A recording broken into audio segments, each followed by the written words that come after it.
Welcome to a special end-of-season bonus series by the Ed Answer Key. You'll hear a unique conversation between a father and son who are both educators and passionate about the transformative power of education.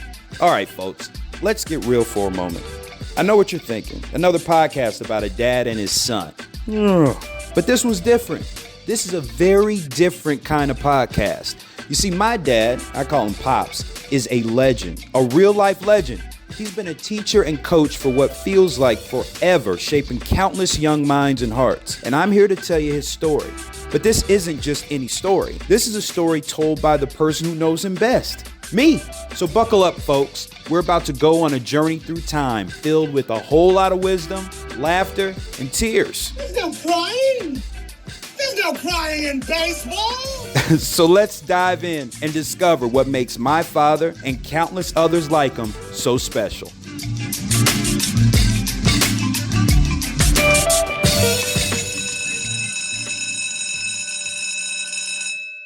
Pops, as a fellow educator, I've always been curious about what drew you to the teaching profession. What inspired you to dedicate your life to shaping young minds?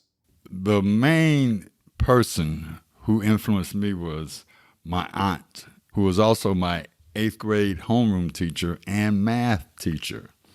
She was very inspirational, but she was the biggest influence on me. And plus, you could tell that all the teachers, they were fair and firm. They were role models. I was perfect attendance from the 3rd grade to my sophomore year in high school. So I went to school every day, even when I was sick.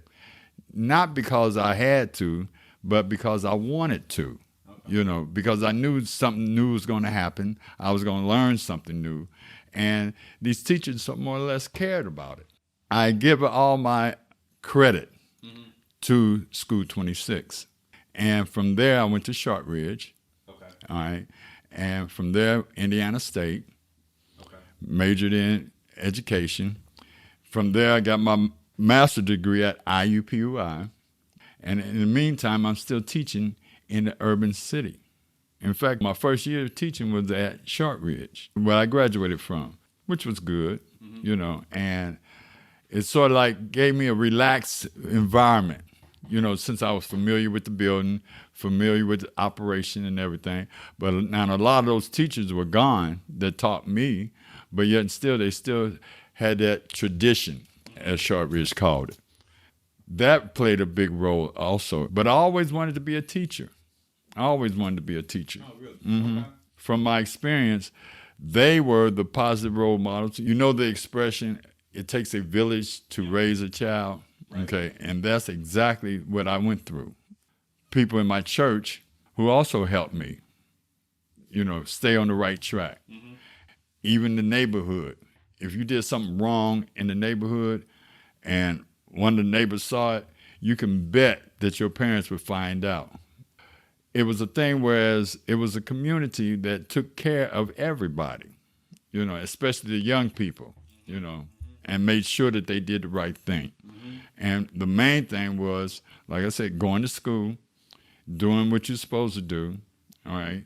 And then afterwards, you had the community centers, because I played elementary basketball, softball, and football, and the coaches there always taught fundamentals. That's what the key thing was, fundamentals, okay? And from there, you took them same fundamentals on through life, see? So that's the reason why I went to coaching, because coaching is nothing but teaching itself. That's the reason why I became a teacher and coach.